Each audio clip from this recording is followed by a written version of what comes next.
How's it going, guys? Mike Murtis, Gamer Logic, and today, on this date of March 4th, 2015, this little guy here is celebrating its 15th birthday. That's right, 15 years ago on this very day, the PlayStation 2 came out in Japan. Now, granted, in America, we didn't get our PlayStation 2s till about October, but I figured today would be a great day to talk about my launch PS2 memories, as well as some of my favorite PS2 games. Now, first we got to go back, because if you guys are new to my channel, you may not know how I got into the PlayStation brand in the first place. See, after the 16-bit console wars, I went from a Super Nintendo to a PC. And on the PC, I played a variety of great games and didn't really feel like there was anything out there on the consoles at this point that would be interesting to me anymore. Well, that was until I saw Castlevania Symphony of the Night on the PlayStation and decided from there that I really needed to get my own PlayStation, which I did, and from that point onwards, I had a ton of PlayStation games and played the crap out of that system. Now, a few years later, we get into the announcement of the PlayStation 2, and the PlayStation 2 was actually the first system that I decided that I was going to pre-order and put a deposit down. So I remember going to a EB Games and putting down, I think it was like $50 at the time, so I could be guaranteed a PlayStation 2. Now, around this time, I was really getting into music, really getting into DJing and producing my own stuff, so video games was slowly falling on the wayside compared to my new love of music. So, the launch day comes for PlayStation 2, and I didn't even care.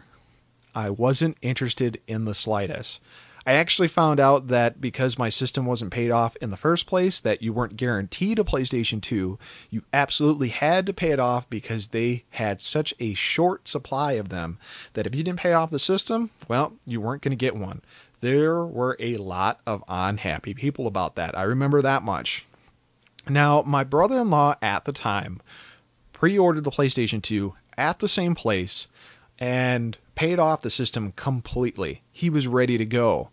And I remember him going to the EB Games, and he was actually having issues getting his PlayStation 2 system. They said, oh, he wasn't guaranteed one anymore, even though he was told he was guaranteed one. And he had to go from manager to manager until they finally said, okay, yeah, you paid for it. You're right. You're absolutely right. Here's the system. So he went through a hell of a time trying to get his PlayStation 2 system. About a week later, after he got his PlayStation 2 system, he called me up and he said, hey, are you enjoying your PlayStation 2? What games are you playing on? Do you want to swap games? And I said, you know, I didn't pick it up.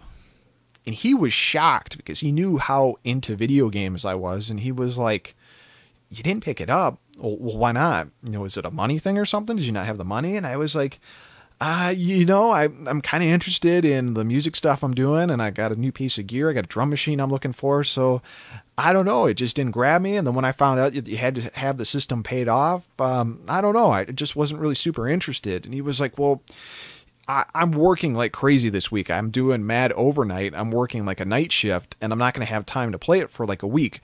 So why don't I let you borrow it for a couple days? All right, cool. You know, maybe I'll get the system, and I'll be happy with it, and I'll be like, crap, the next time there's a PlayStation 2 out there, I'll grab one, which at the time, these things were hot. People were going to the store, buying PlayStation 2 units, like 2 or 3 of them, and then throwing it on eBay for insane amounts of money, like $1,000. You think the scalping is bad today? For the PlayStation 2, it was pretty miserable. So, anyway, he lets me borrow the system, and I remember sitting in my parents' house, made down in the basement, because we had our entertainment center and everything set up down there. And the only PlayStation 2 game he had was Dynasty Warriors 2, which was a launch game on the PlayStation 2. And I'm sitting here, and I'm playing it, and I've played the original Dynasty Warriors, and I'm shaking my head, and I'm like, I don't feel this. I'm just not interested in this. This is it's not really fun. I mean, I've played this before. The graphics don't really look that great. Now, granted, you got to remember that this system just launched, but this system was being hyped up so much with all the different demos and all the different engines that they were making it sound like the very moment you turn this thing on was going to be like the second coming of Christ. And it wasn't. It wasn't really a second coming of anything when the system first launched. And I played it for like an hour, and I turned the system off, and I was like, there's got to be other games out there that maybe I can go rent or something and check out. And I'm not interested in Ridge Racer or Evergrace and a couple other games that just had no real appeal to me. And something really weird happened. And again, I was really into music, getting into music at this point, music production, DJing. And he said to myself, I think I'm done with video games. I don't think I'm interested in video games anymore. It just doesn't do it for me anymore. And if this is the system that's supposed to be all and change all, then, it's maybe this is something I don't want to do anymore. It's not like I haven't had my fun throughout the years, but maybe I'm done with video games and music is like my new fix. So for quite some time, I just plainly wasn't interested in video games. I didn't play them. I just worked on music and worked on my DJing, and there was nothing really exciting to me that made me want to get a PlayStation 2 system until I get my PSM magazine that I was still getting up to this point and checking out, and I start to see more and more previews come out for a game that I loved on the NES and its remake, in a sense, on the PlayStation, and now its sequel was coming out. This guy right here, Metal Gear Solid 2. And let's see, what year did this game come out? I think this was, this was 2001. So when this came out, that is when I made the decision to go buy a PlayStation. And I had the money at this point because I had access to a trust fund that I was now allowed to use. And I went to a Kmart to go get the system. And I went to the counter, grabbed 2 games, Metal Gear being one of them, and WWF SmackDown. I think it was Know Your Role at that point that was out. I think it was a 3rd game in the series. And I went up to the counter, and the guy told me the total. And I had my checkbook, and I wrote out the check. And the check wouldn't go through, which didn't make any sense whatsoever because I definitely had the money. So I was pissed, and I was like, whatever, it must be meant to be that I'm not supposed to get this system.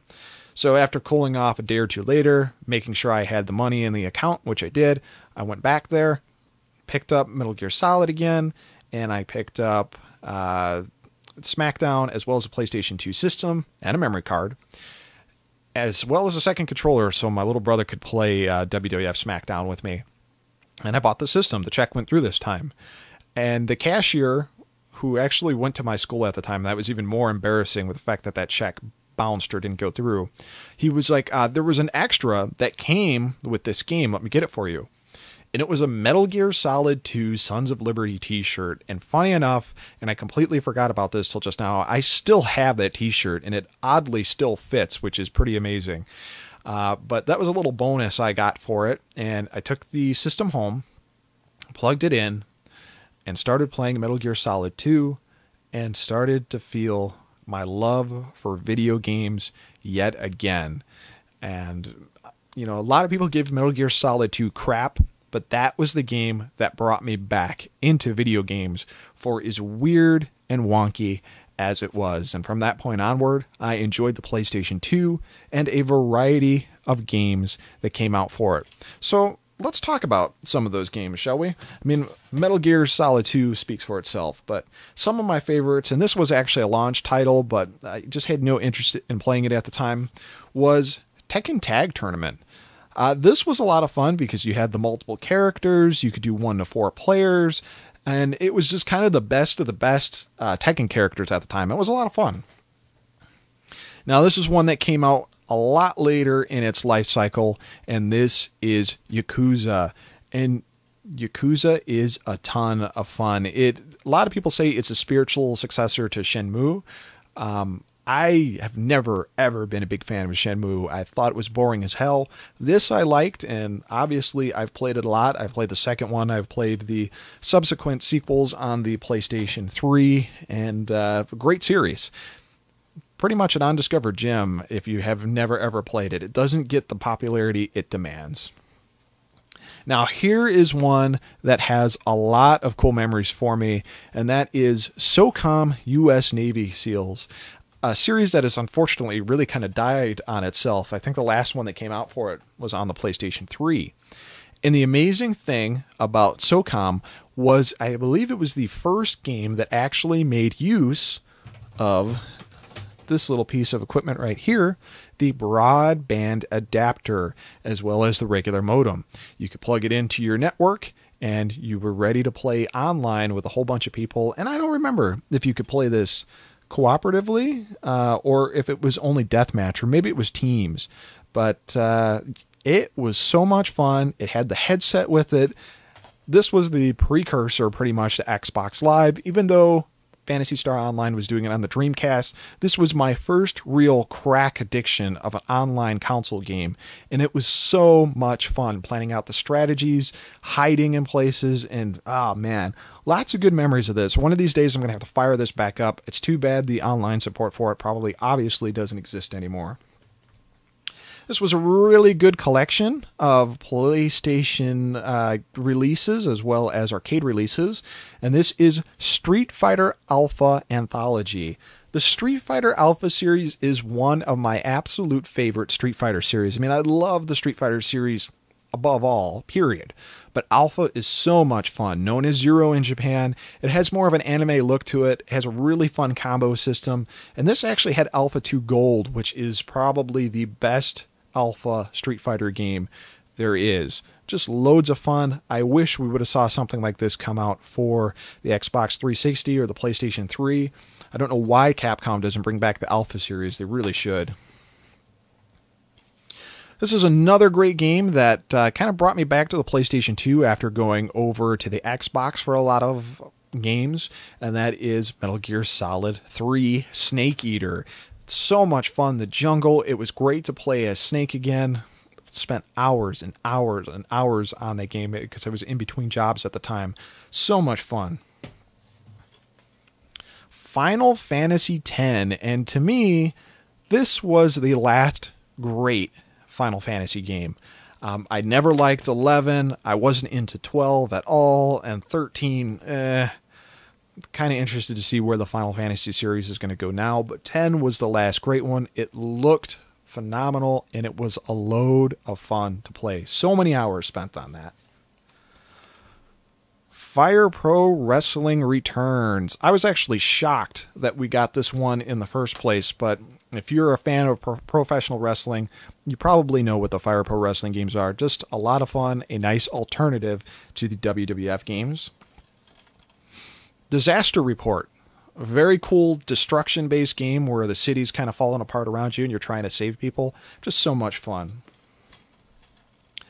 Devil May Cry, the first Devil May Cry.